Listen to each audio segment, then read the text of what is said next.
Hi everyone, Eva here. Happy Friday.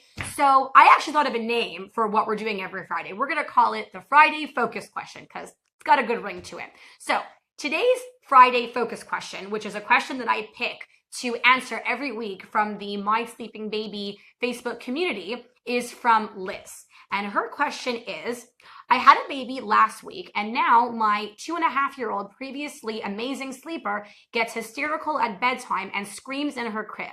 I'm sure this is her having a hard time adjusting. And apparently at daycare, she told the teacher she wants to sleep like the baby and made the teacher hold her until she fell asleep. That being said, how long should I expect this to last? Anything I can do to help her sleep? We used to just do bedtime routine, put her in her crib, say goodnight, and leave the room. We already make sure she's got lots of one-on-one time with us, involving her, like taking care of the baby, etc. Oh my goodness, Liz, this question, this situation is exactly what my husband and I dealt with to the T when our younger daughter was born. And it's a situation that I see all the time in my practice. It's a very, very common situation where you have a toddler who's a really great sleeper, sleeping beautifully, and then you give birth to a new baby and the toddler becomes jealous, becomes overwhelmed, is experiencing all these huge emotions that she just can't communicate so well using her words. And it ends up impacting sleep.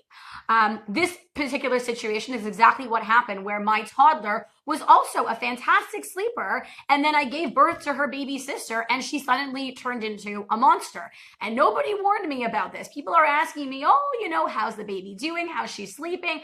And I said, she's sleeping like a newborn baby. Why don't you ask me how my toddler's sleeping? Oh, she's also sleeping like a newborn baby out of nowhere. So here's what I would suggest. It sounds like you're off on the right track here, in that you're giving her lots of one-on-one time with you during the day, which I think is the most important during this phase, because it's very, very normal for toddlers to feel overwhelmed, like they suddenly have to share you with somebody else. And you don't want that. You don't want them to feel like suddenly, the amount of love that you have is now split in half between them and the baby. It's an unbelievable thing. Your toddler will learn with time that they're no longer sharing the love that you have, that the amount of love that you can give has now doubled. You love your toddler twice, just as much as you did before, and you love the baby equally as much. It's an unbelievable thing what we're able to do, that suddenly the birth of a new child means that the amount of love that you can give has doubled. So continue to show her that day after day that she is still just as important to you. So, if anyone comes over to help with the baby or help with, anything, hand the baby off to whoever's coming to help and spend as much one-on-one time with her as you can, so that she is, reminded day after day that, she's still equally important to you. And she'll realize that, in a very short period of time. Now, with regards to what to do about the bedtime battles, that's the million-dollar question here. I would say give her a little bit longer to adjust to be a big sister, and be in constant contact with your daycare provider. Get their opinion on the matter. Is she still behaving like she's a little bit out of whack, that she's, still really overwhelmed, or, has her behavior kind of gone back to normal? And, once the two of you feel like, okay, she's gotten over this initial bout of excitement, she's forgotten what life was like before the baby was in the picture, then you can probably start to tackle bedtime head on. And you might need to do some retraining. I mean, what we did with my older daughter was the exact same thing. We were in contact with her nursery school teacher, who was an expert on 2-year-olds. She had been working with 2-year-olds for 25 years. So, we really valued her opinion. And it was about 3 weeks or so after my younger one was born when I was talking to her about my daughter's sleep problems, and she was going, oh my gosh, you got to take care of this already. It's fine. Baby's almost a month at this point. You can safely retrain her. You don't need to worry about her feeling like a jealous older sibling anymore.